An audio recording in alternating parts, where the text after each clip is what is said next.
Одржавме лидерска средба како претседатели на двете најголеми политички партии во Македонија, овде во владата на Република Македонија, на неколку теми.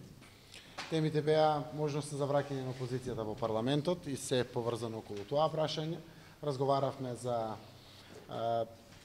информации и случувања поврзани со разговорите со Грција, а разговаравме исто така и за законот за употребата на езиците и 35.000 амандмани кои што ВМРО-ДПМН ги има поднесено во парламентот.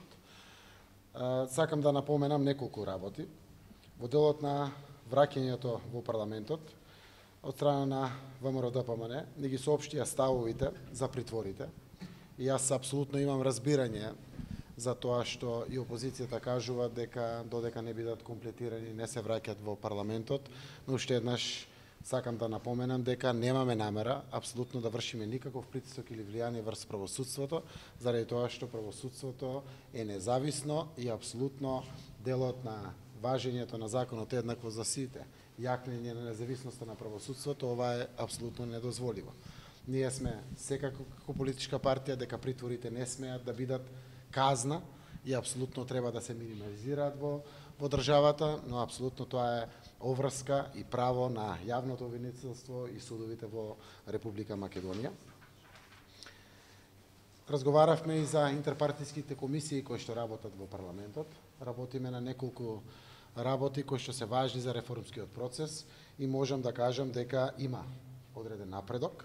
Се разговара за реформските закони, вклучително и за законите кои што се со двотретинско мнозинство, но и за оние закони од реформскиот процес кои што се со просто мнозинство.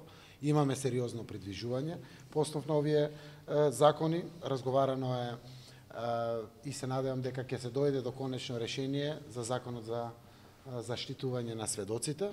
Разговарано е исто така за законот за следење на комуникациите. Во почетна фаза се двотретинските закони од делот на правосудството, каде што постои амбиент, добри услови и се надевам дека процесите ќе завршат успешно. Разговаравме и за законот за финансирањето на политичките партии. Тоа е нешто кое што треба на крајот да доведе поголема независност на политичките партии од било какви донации, бизнисмени, влијанија, се со цел да ги направиме потранспарентни, понезависни, а секако и потенцијално некорумпирани во иднина. Од тој аспект секако ќе примениме меѓународните пракси, каде што ќе биде тоа прецизно регулирано, се со конечна цел навистина да го стабилизираме и тој процес на политичкото действување во Република Македонија во функција на зајакнато работење против корупцијата, но и секако во функција на зајакнато посветеност на честно, отчетно и граѓанско ориентирано општество, без разлика која од политичките партии ќе биде на власт во периодот кој што доаѓа. Разговаравме за изборното законодавство, договоривме до септември да согласиме изборно законодавство, каде што буквално Државната изборна комисија ќе биде административен орган, а политичките партии на 6 месеци пред изборите ќе присуствуваат во Државната изборна комисија. Целта е да се воспостави едно трајно решение кое што нема да лавира или нема да предизвикува негативни влијанија врз самите политички процеси, посебно поучени од минатото, тоа што се случуваше во Република Македонија. А до тогаш договоривме, заради тоа што Македонија мора да има Државна изборна комисија, знаете дека во моментот нема, да го вратиме старото законско решение, каде што претседателот на Државната изборна комисија ќе биде од опозицијата, а мнозинството во Државната изборна комисија ќе биде од владеачкото мнозинство или политичките партии кои што се во опозиција. Ја искористив приликата да го информирам претседателот на ВМРО-ДПМН, господинот Мицковски, за се што се случува во делот на разговорите со Грција. Апсолутно немаме некое поместување, но за деталите на позициите, како разговараме, во кој правец разговараме, споделив генерално детали. Знае јавноста дека од средбата во Виена нема некое директно поместување. Апсолутно разговаравме и за нашите стратегии или детали, кои што генерално се и познати во јавноста.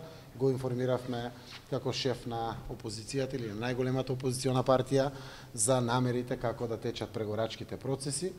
Секако тие остануваат на своите ставови, нивни познати, ние сме исто така на нашите познати ставови, остануваме оптимисти дека може да се најде решение за овој горлив проблем кој што постои повеќе од 25 години, но при тоа секако тоа мора да биде со сочувување на достоинството и идентитетот на двете страни во разговорите за името.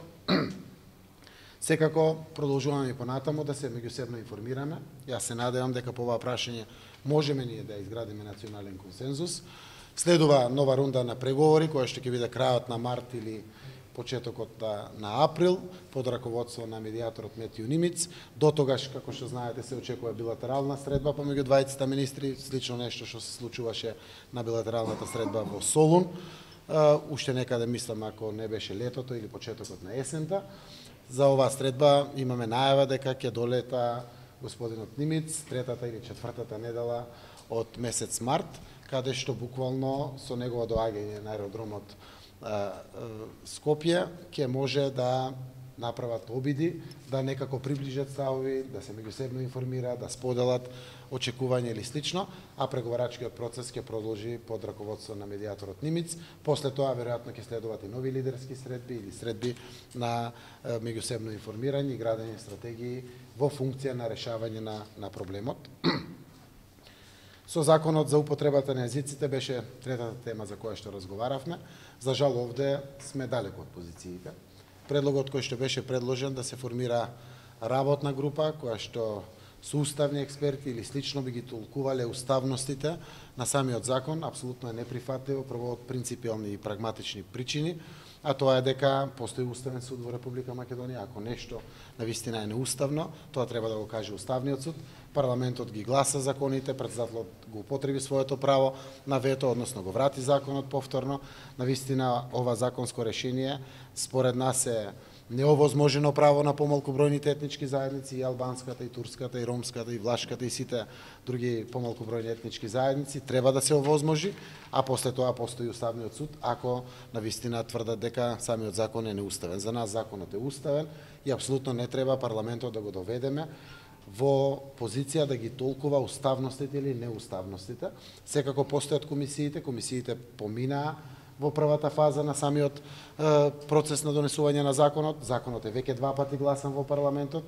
Јас верувам дека моравме да изнајдеме некое решение кое што би ги одблокирало ваквиот процес. Тие 35.500 и 700, точно јас не знам колку амандмани, навистина сите знаеме дека толку ќе го блокират собранието во Република Македонија, кое што во најмала рака ќе остане блокирано се до после завршувањето на самитот на НАТО, кој што се очекува да биде во јули месец. И апсолутно тоа е неодржливо. Сме демократи луѓе, сакаме да разговараме со сите засегнати страни, но за жал се уште немаме решение и на овој проблем. Тие беа отприлика темите за кои што разговарав. Повелете прашање. Дали очекувате да се врати? Само дека Нимиц ќе дојде, а мислевте на Коцијас, претпоставам. Да, Коцијас ќе дојде за да се створи. Изјавата рековте Нимиц третата, четвртата недела да нема. Значи третата, четвртата недела ќе дојде министерот Никос Коцијас, грчкиот министер во Скопје, за возврат на посетата на нашиот министер Димитров, која што беше одржана во Солун. И апсолутно ваквите моменти ги користиме секогаш, оти може да бидат од помош, не може да бидат дополнителен проблем, а преговарачкиот процес ќе биде закажан после тоа, веројатно крајот на март или почетокот на април, под раководство на медијаторот Нимиц, кој што од името на Обединетите нации ги води преговарачките процеси. Дали сте добиле некоја видна драв верзија на договорот што го спрема Грција? Не, апсолутно, ние скицираме наши драфт верзии, нормално. Сето тоа се надеваме на крајот, како што барем познава меѓународната пракса, да има меѓународни договори, да има предлог резолуции за Обединетите нации или слично. Ја очекуваме првата драфт верзија да дојде со министерот Коцијаш, така е договорено, нека дојде, имаме право на своји коментари или било што. Ова може да помогне, а може уопште и да не се разгледува, може да не биде и предмет на разговорите, но нема на одмет секои развојни идеи кои што би се случили, а би биле од помош, да бидат разгледувани од било која страна, ако дојде на маса. Дали очекувате да се врати опозицијата во собранието до НАТО самитот и дали имате рокови до кога очекувате тие да се вратат назад, бидејќи голем дел од реформскиот процес зависи од нивното присуство во собранието? Значи јас би сакал утре македонската опозиција да биде во парламентот. Само така комплетна ќе биде демократијата. Те не мора да се согласат со се со владеачките партии. Не мора ниту пак она што го разговараме на интерпартиски комисии да биде и нешто договорено. Ние сме должни да се обидеме. Јас знам дека и власта ќе биде подобра за граѓаните ако опозицијата биде во парламентот. И тоа е апсолутно познато демократско право. Јас се користам приликата уште еднаш да апелирам на вистина да се вратат во парламентот. Тие може да останат на своите ставови. Јас апсолутно ги разбирам што значи да дел од пратеничката група не биде овозможено да работи во парламентарните групи, тоа ми е јасно, но тоа не зависи од извршната власт. Јас сум рекол дека апсолутно сум растеретен човек. Мојата обврска како премиер на владата на Република Македонија да гледам напред во иднината. Драматични беа, срамни беа, многу лоши беа и не знам со кој збор да се изразам настаните на 27 април, каде што лично бев таму и засегнат, но тоа не значи дека треба да останеме закопани во ровови. Мора да гледаме напред. Ние сме тука да им служиме на граѓаните и Република Македонија мора да чекори напред. А поуспешно ќе чекори ако опозицијата биде во парламентот. Се одржаа повеќе протести и светот и во Македонија со голем број на луѓе кои што протестира против промена на името и за зачувување на името Република Македонија. Кој е вашиот став и општо став? Апсолутно со внимание ги следаме сите реакции, сите активности кои што граѓани на Република Македонија дома или надвор ги прават. Тоа е демократско право. Секако ние можеме секако да останеме заглавени во процесите уште 25, уште 50 и уште 100 години. Но истовремено прашањето е како да се најде начин да се баре решение на отворените прашања. И тоа го правиме. Јас верувам дека не боли сите, неправичноста, наметнатоста на овој ирационален проблем, сите подеднакво. Можно е сите да се позиционираме и процесите повеќе и да не течат, и да не се преговара.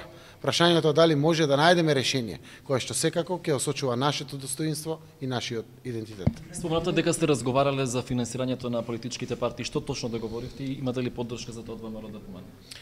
Мислам дека се движиме во добар правец. Целта на финансирањето на политичките партии е измена која што ќе ги направи политичките партии буквално отпорни на можни влијанија преку донациите, преку помагање од секаков вид или слично. Од прилика буџетите на секоја политичка партија се знаат во Македонија. Тие се пресметуваат колку струја, колку вработени, колку се другите трошици за закупи, за кири кои што се плаќаат од партиите и ќе одиме на една ваква пресметка која што апсолутно ќе овозможи многу голема независност на сите политички партии во Република Македонија. Тоа ќе оди преку едно законско решение кое што би требало, има логика, ако е поддржано од сите.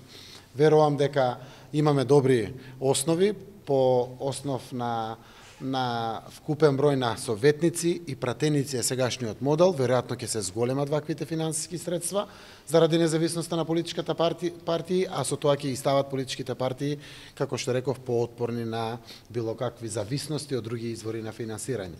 Секако и блупринтот и сето тоа што досега го имаме, ни укажува дека и чланарините, донациите и останатите приходи, како што се кредитите или други приходи, треба да останат, ги има насекаде во светот, но и ако останат, тоа ќе значи дека политичките партии се помалку ќе ги употребуваат, кога ќе имате една ваква независност. Во самото изборно законодавство верувам дека ќе се најде начинот и како тоа се финансира за времени избори, пред медиумите, за да бидат и поспокојни, посигурни медиумите, да не некогаш дават попусти, па не дават, па е законски или слично, да развојот на дебатата е да тоа биде преку буџет, фиксирано е, минутажите може ќе паднат, да биде издржливо согласно нашиот буџет, но медиумите да знаат дека од буџетот на крајот ќе им се плати од самите политички партии согласно фер распределба на минутажите, која што е во големината на коалициите кои што настапуваат на изборите. Искуство имаме или промеморија како Македонија, од тука верувам дека ќе изнајдеме решение прифатливо. Убаво е за било што ако во Македонија постои национален консензус или во парламентот сите стојат за некои решенија, но секако тоа мора да биде по пат на дебата, транспарентно, отворено, за да можат и граѓаните да дадат своји коментари. Господин Заев, што е со законот за јазици? Рековте дека немате доближени стави, меѓутоа дека ве гази времето и дека ви е потребно да се деблокира процесот. Како планирате да го деблокирате со оглед на тоа што Мицковски надвор кажа дека не попушта од позициите кои што се познати во јавноста? Ќе се оди на амандманска расправа или ќе се бара друго решение? Еве вака, ако се тргне на амандманска расправа, само кога пресметате минутажата по 3 минути минимум и една минута дополнително заради образложението, дискусијата или слично, кога ќе направите пресметка, ќе видите дека 6 месеци ви е најмалку потребно да дискутирате по амандманите. Овие амандмани се поднесени заради неуставноста на законот. Парламентот дефинитивно не е толкувач дали е уставен законот или не. Тоа е уставниот суд. И ако се има малку разум, ќе треба да се даде можност законот по пат на разговори со опозицијата да помине. Јас сум убеден дека на крајот Уставниот суд ќе каже дали е нешто уставно или не. И во тој дел, за жал, се уште немаме некои разумни решенија помеѓу владеачкото мнозинство и опозицијата. Истовремено се надевам дека и во наредните денови ќе се искористи секоја прилика во парламентот, на работни групи да се изнеде некој решение, но едно знам, ние не треба да дозволиме Македонија да биде блокирана во наредните 6 месеци. Овие 6 месеци се исклучително важни за Македонија, посебно за интеграцијскиот процес, посебно за пораката што ја испраќаме према инвеститори домашни или странски, трг на економските процеси во државата и мора да водиме грижа, но мора да водиме грижа и за демократијата, за правото, деловничките права или слично. Апсолутно можеме ние да одлучиме да го пуштиме буквално да оди процесот со сите амандмани, тогаш сите ќе знаат дека ВМРО-ДПМН е виновно за блокирањето на процесите. Но што тоа имат граѓаните ако изгуби Македонија и не знам, датум за преговори со Европската унија, покана за НАТО, тоа е катастрофално. Од друга страна, според мене постои деловничка можност, но до крај не знам, пратениците тоа ќе го кажат и правниците посебно, колку е тоа деловнички исправно. Затоа треба да разговараме за ваквите прашања. Јас уште еднаш апелирам на разумност заради тоа што дефинитивно е едно неовозможено право на помалку бројните заедници, кое што треба да им биде дадено, а постојат институции, како што постои институцијата председател на Република Македонија, тоа председателот делуваше преку тоа што му е негов инструмент на делување, така и Уставниот суд.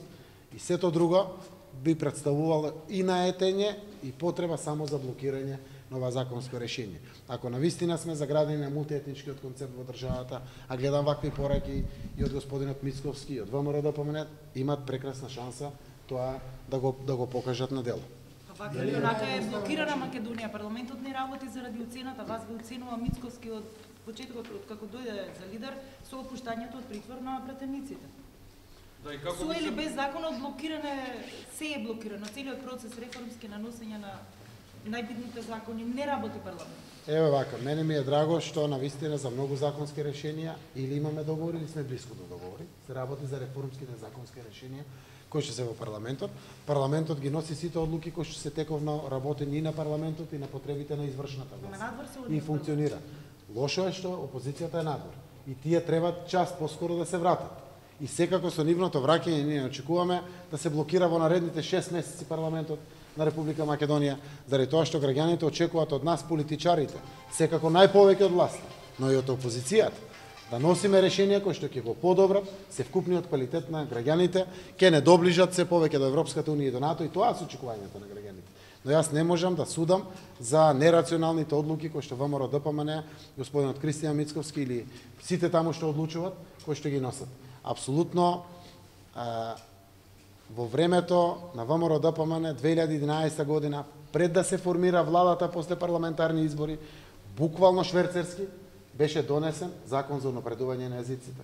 Еве не 9 месеци дискутираме за закон. Транспарентно, отчетно пред секој со сите детали, ние веруваме во тоа решение, треба да се пушти тоа решение и на крајот Уставниот суд е тој што ќе одлучи. Уште еднаш ја користам приликата само да апелирам на конструктивност. Опозицијата со блокирањето губи.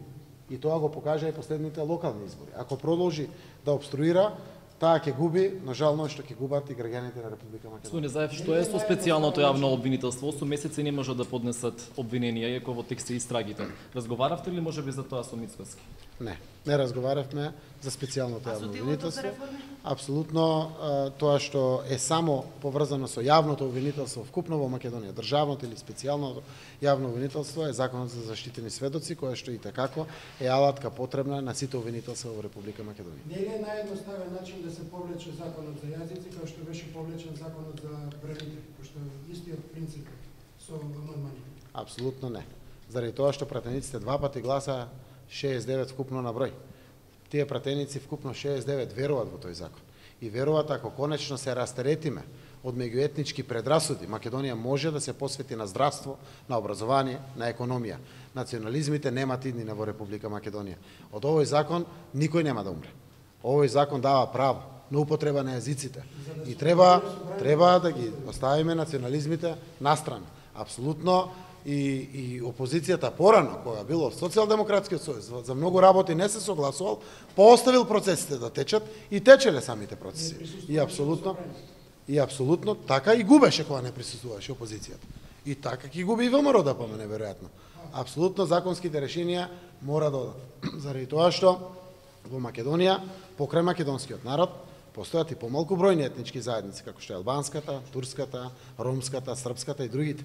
И тие имаат уставно право, и тоа уставно право, соодветно на праксата, која што им е потребна, треба да им биде овозможен. За телото за реформи во правосудството, не кажавте, уште, пошто требаше да се формира, така? Одамна. За следење на реформите во правосудството, да. Јас ги правам последните консултации, се обидов некако да бидат сите инволвирани и инклузивни во самиот овој процес. Се надевам дека во текот на наредните денови веќе тоа ќе можеме да го објавиме комплетно. За составот може да... Апсолутно се водам од практичари луѓе, да не претходно коментирам заради тоа што ги правам последните консултации.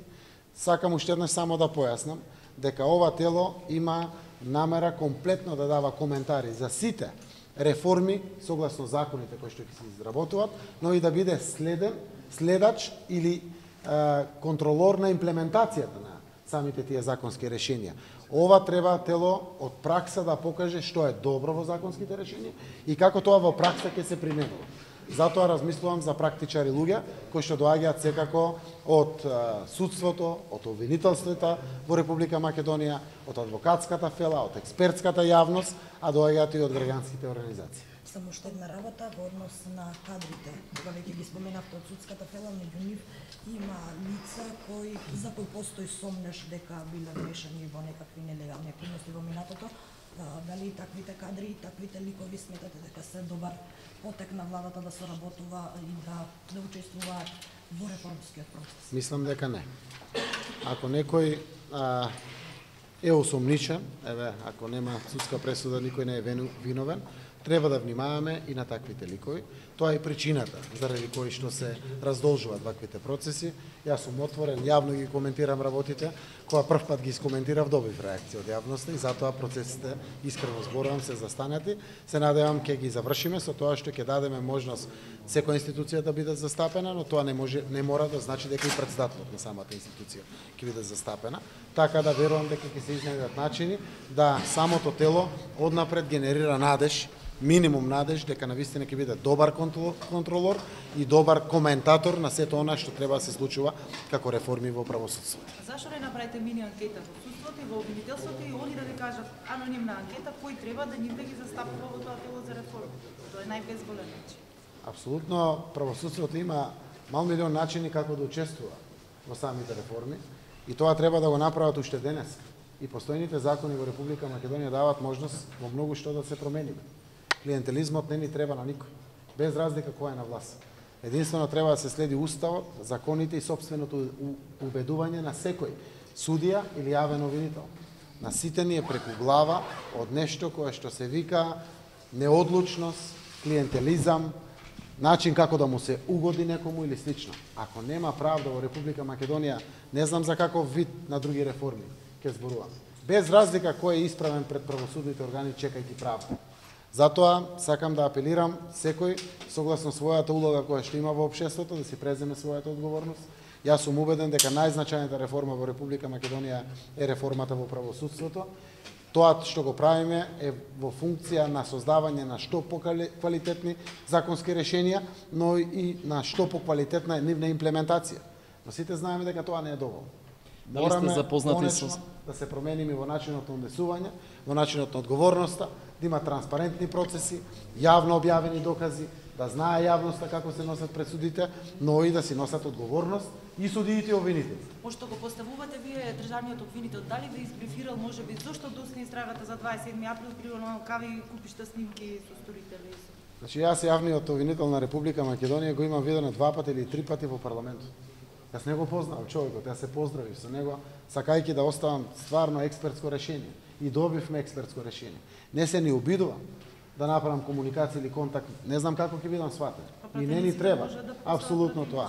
Може да постават пратениците, јавноста нека побуди интерес, нека алудира кон пратениците за одредени прашања што интересираат јавноста, но јас верувам дека за настаните поврзани со 27 април прво може да се водат побрзо постапките, заради тоа што испаѓа дека буквално ништо не е променето и притворот се третира во Македонија исто како и пред промената на власт. Тоа не треба да биде така. Притворот не смее да биде казна. Јас очекувам транспарентни судски процеси, каде што согласно доказите ќе се носат пресудите независно, апсолутно независни судии, каде што ќе работат и независни обвинители и ќе има силни одбрани. Тоа е нешто што го очекуваме сите во реформите во правосудството. Така да од тој аспект остануваме да ги подобриме законските решенија, да формираме тела кои што ќе бидат гарантори на имплементацијата, но секој во Македонија мора соодветно да ја понесе одговорноста, без разлика дали тоа ЗАЕФ и владеачката партија, без разлика дали тоа опозицијата или Кристијан Мицковски или се некои судии, некои обвинители, сите носиме одговорност пред граѓаните кои што не поставили на тие места.